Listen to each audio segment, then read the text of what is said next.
मनुष्य के भीतर जो पहली हलचल जन्म लेती है वह किसी बाहरी वस्तु की ओर नहीं जाती, बल्कि वह अपने ही केंद्र से उठती है। यही चाहत का पहला बीज है। लोग समझते हैं कि इच्छा बाहर से आती है, पर इच्छा कभी बाहर से नहीं आती। बाहर तो केवल अवसर दिखते हैं, आह्वान दिखाई देते हैं। इच्छा तो तुम्हारे भीतर छिपे उस बीज से फूटती है जिसे स्वयं अस्तित्व ने तुम्हारे भीतर रखा है। जब तुम अपने भीतर उठती हुई इस पुकार को पहचानने लगते हो, तभी तुम्हें धीरे धीरे ज्ञात होने लगता है कि यह चाहत केवल तुम्हारी नहीं है, इस चाहत में पूरा ब्रह्मांड शामिल है। जो चाह तुम्हारे भीतर उभरती है वह तब तक अधूरी रहती है जब तक तुम उसे अपने अहंकार से जोड़कर देखते हो।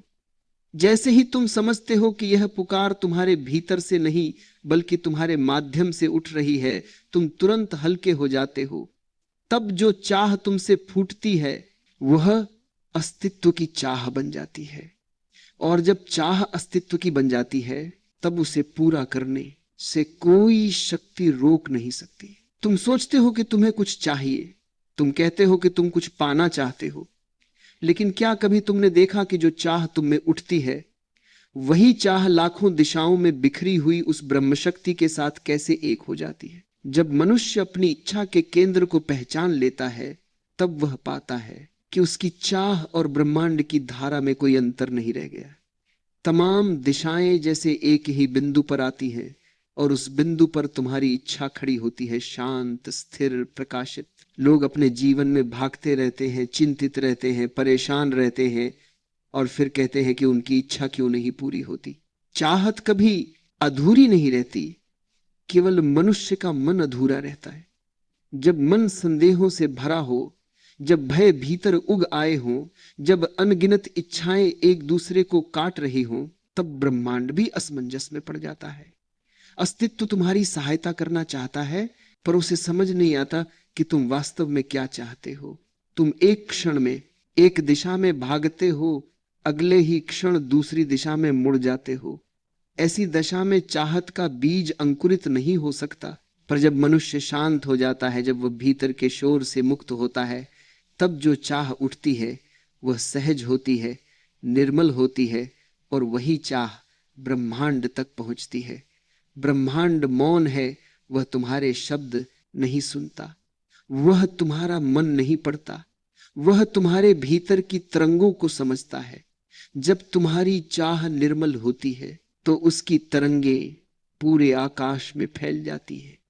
यह तरंगे अस्तित्व तक पहुंचती है और अस्तित्व उस तरंग के प्रत्युत्तर में अपना पूरा सृजन शक्ति तुम्हारे लिए खोल देता है। लेकिन यह तभी होता है जब चाहत तुम पर बोझ न बने।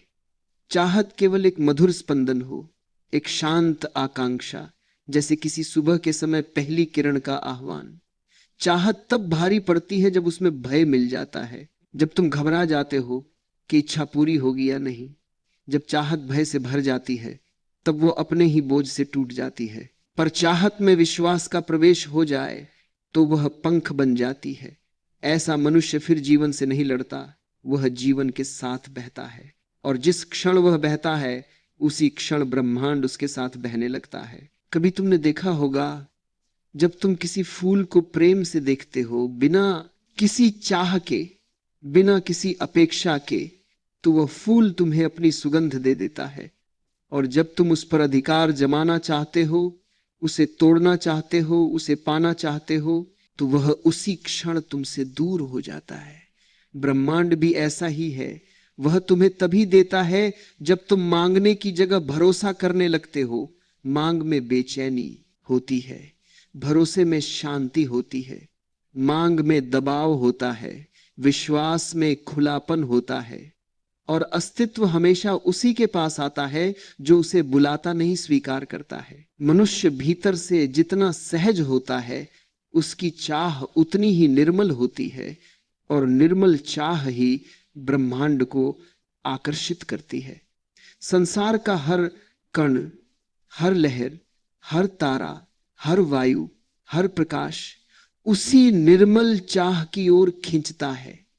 यह ऐसा आकर्षण है जो किसी पुस्तक से नहीं आता, किसी उपदेश से नहीं आता, यह भीतर की मौन ऊर्जा से आता है। जब मनुष्य उस मौन ऊर्जा को पहचान लेता है, तब उसकी इच्छा कभी असफल नहीं होती। एक बार तुम्हारे भीतर कोई गहरी चाह उठ जाए और तुम उसे पूरी निष्ठा से अपनाओ, तो ब्रह्मांड की सारी दिशाएं तुम्हारे लिए खुलने लगती हैं।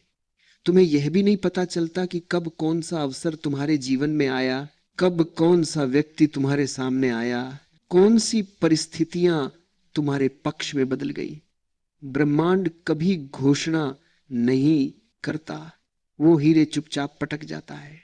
वो इसी मौन में काम करता है, और वही मौन उस व्यक्ति तक पहुंचता है जो भीतर भी मौन हो। मनुष्य का मन जब तक भीड़ बना रहता है, ब्रह्मांड उसे सुन ही नहीं पाता। भीड़ में बहुत शोर होता है। मन में जब अनेकों आकांक्षाएं भीड़ की तरह चिल्ला रही हो, तब कोई भी चाह अपनी आवाज को अस्तित्व तक नहीं पहुंचा पाती। पर जब तुम मन को एकाग्र कर लेते हो, जब तुम्हारी चाह एक ही मोती बनकर चमक उठती है, तब वह मोती अस्तित्व की रोशनी को पकड़ लेता है। एक ही चाह, स्पष्ट, निर्मल, शांत, यही ब्रह्मांड को आकर्षित करती है। जब तुम कहते हो जो मैं चाहता हूं वही होगा, तो यह वाक्य तभी सत्य होता है जब इसे किसी अहंकार ने न कहा हो। अगर यह वाक्य किसी बोझिल मन ने कहा, किसी लालच ने कहा, किसी भय ने कहा, तो यह वाक्य अर्थहीन हो जाता है। पर जब किसी शांत मन ने यह कहा, किसी मौन हृदय ने यह कहा, किसी गहरे विश्वास ने यह कहा, तब यह वाक्य केवल वाक्य नहीं रह जाता, यह ऊर्जा बन जाता है, एक सूक्ष्म लहर बन जाता है, और यह लहर ब्रह्मांड के विस्तार में फैल जाती है, और अस्तित्व उस लहर को पढ़ लेता है। जैसे किसी सरोवर में एक छोटा सा कंकड़ भी डालो तो उसके चारों ओर लहरें फैलने लगती हैं। वैसे ही तुम्हारी चाह जब जितनी शुद्ध होती है, उतनी ही दूर तक फैलती है, और जब वह लहरें व्यापक होती जाती हैं, तब वे उन शक्तियों को छू लेती हैं जो तुम्हें दिखाई नहीं देती, पर तुम्हारे जीवन को निरंतर आकार दे रही होती है। ये शक्तियां कभी तुम्हारे पैरों के नीचे से रास्ता बदल देती हैं, कभी तुम्हारे सामने दरवाजे खोल देती है, कभी तुम्हें ऐसी दिशा में ढकेल देती हैं जहां तुम्हारा भाग्य तुम्हारा इंतजार कर रहा होता है। पर यह तभी संभव है जब तुम भीतर से हल्के हो। अगर इच्छा भारी हो, अगर मन बोझिल हो, अगर चाहत के साथ कोई दबाव हो, तो तरंग फैलती ही नहीं। भारी वस्तु कभी उड़ नहीं सकती, और तरंगे तभी दूर जाती है जब वे हल्की हो। इसलिए जब मनुष्य हल्का होता है, संदेह से हल्का, भय से हल्का, शोर से हल्का, तभी उसकी इच्छा ब्रह्मांड तक पहुंचती है। यह भी समझना आवश्यक है कि ब्रह्मांड तुम्हारी इच्छा पूरी करने के लिए तुम्हारे नियमों का पालन नहीं करता, उसे समय का बंधन नहीं, उसे तरीकों का बंधन नहीं। तुम सोचते हो कि इच्छाएं तुम्हारी कल्पना के अनुसार पूरी हों, पर ब्रह्मांड उन्हें उसके अनुसार पूरा करता है। कई बार वह तुम्हें उससे भी अधिक दे देता है जितना तुमने सोचा था। कई बार वह ऐसी दिशा खोल देता है जो तुम्हारी दृष्टि से परे थी। कई बार वह तुम्हारी चाहत के पीछे छिपे किसी और सत्य को दिखा देता है।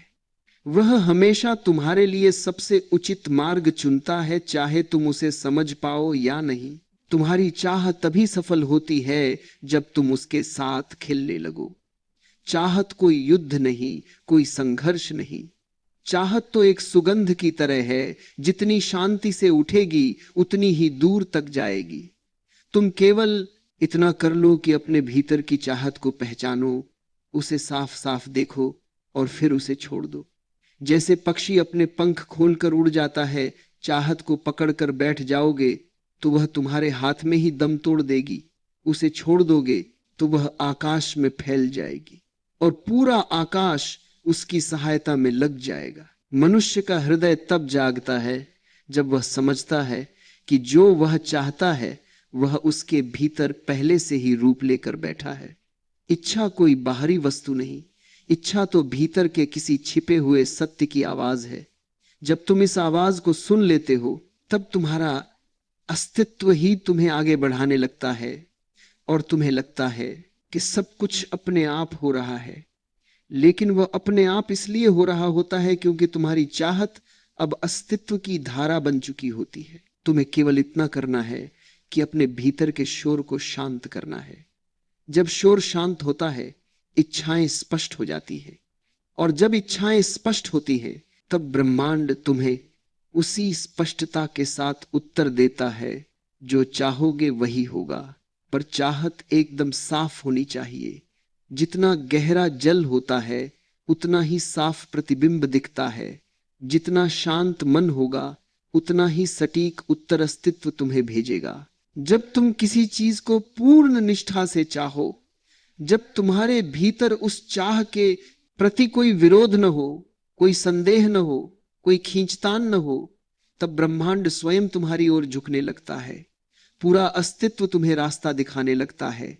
वह कभी संकेतों के माध्यम से, कभी परिस्थितियों के माध्यम से, कभी भीतर की प्रेरणा के माध्यम से तुम्हें आगे बढ़ाता है। और तब तुम समझते हो कि जो तुम चाहते थे वो तुम्हारा ही इंतजार कर रहा था। इच्छा को पूरा करने का विज्ञान कितना सरल है, पर लोग इसे कठिन बना लेते हैं। लोग चाहत को पकड़ लेते हैं, उसे बोझ बना लेते हैं, उसे अपने ऊपर थोप देते हैं। इच्छा तो मुक्त हो, अहंकार से मुक्त, भय से मुक्त, जल्दबाजी से मुक्त। ऐसी इच्छा ब्रह्मांड की श्वास बन जाती है। जब मनुष्य अपनी चाहत को ब्रह्मांड के हवाले कर देता है, तब वह चाहत किसी बीज की तरह पृथ्वी में गिरती है और अपने समय पर अंकुरित होती है। बीज को कोई हड़बड़ी नहीं होती, वह जानता है कि उसके लिए थतु आएगी। उसी तरह ब्रह्मांड तुम्हारी इच्छा को उसके सही समय पर, सही रूप में, सही दिशा में खिलाता है। और फिर जब इच्छा पूर्ण हो जाती है, तब मनुष्य समझता है कि यह उसकी इच्छा नहीं थी, यह तो अस्तित्व की लीला थी जो उसके भीतर से होकर बह गई। जब इच्छा अपने पूर्ण रूप में अस्तित्व के हवाले की जाती है, तब मनुष्य के भीतर एक नया भरोसा जन्म लेता है।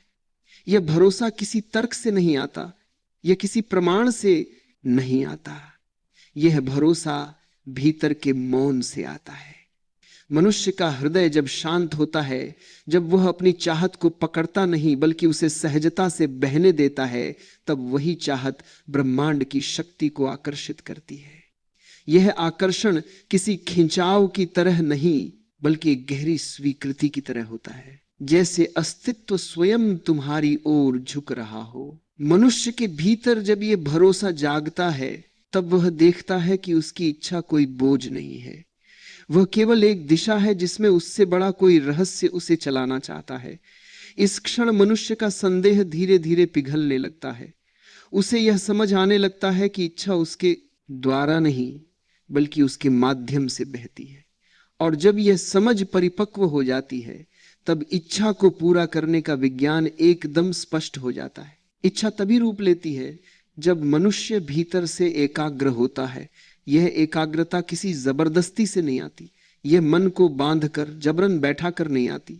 एकाग्रता तब आती है जब मनुष्य स्वयं को इच्छा के केंद्र में ले आता है, उस केंद्र में जहां कोई बेचैनी नहीं, कोई उतावलापन नहीं। उस केंद्र में केवल एक शांत ज्योति जल रही होती है और उसी ज्योति से चाहत आकार लेती है। जब इच्छाएं बिखरी हुई हो तब ब्रह्मांड भी बिखर जाता है।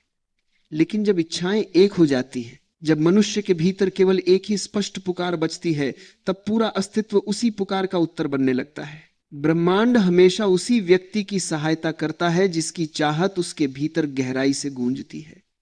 लेकिन वह सहायता तब तक प्रकट नहीं होती जब तक मनुष्य स्वयं को उस चाहत के योग्य न बना ले।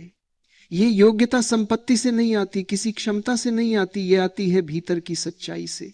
जब मनुष्य अपनी चाह के प्रति सच्चा होता है, जब उसके भीतर कोई दुराव छुपाव नहीं होता, तब अस्तित्व उसकी हर सांस को पढ़ लेता है।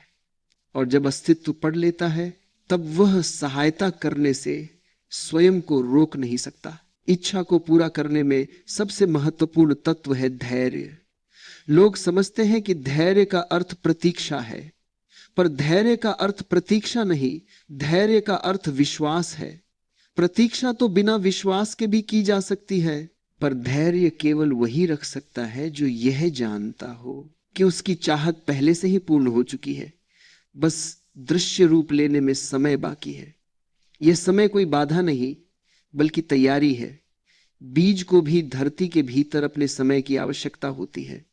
यदि तुम बीज को रोज खोद कर देखो कि वह अंकुरित हुआ या नहीं, तो वह कभी भी अंकुरित नहीं होगा। तुम उसे छोड़ देते हो, पर तुम विश्वास करते हो कि वह अपनी थुतु में अंकुर बनेगा, पत्तियों में बदलेगा, वृक्ष बनेगा, फल देगा। इच्छा का विज्ञान भी यही है। जब चाहत को भीतर बो दिया जाता है और मनुष्य उस पर विश्वास रखता है, तब ब्रह्मांड उसके लिए सही तो तैयार करता है। कभी हवा बदलती है, कभी रास्ते बदलते हैं, कभी लोग बदलते हैं, कभी वो तुम्हें ऐसे मोड़ पर ले आता है जहां तुमने जाने का सोचा भी नहीं था। पर जब तुम वहां पहुंचते हो, तब तुम पाते हो कि वही स्थान तुम्हारी इच्छा का पहला चरण था। अस्तित्व तुम्हें हमेशा वहां ले जाता है जहां तुम्हारी चाहत को खिलना है, पर तुम उस यात्रा को तभी समझ पाते हो जब तुम धैर्यवान होते हो।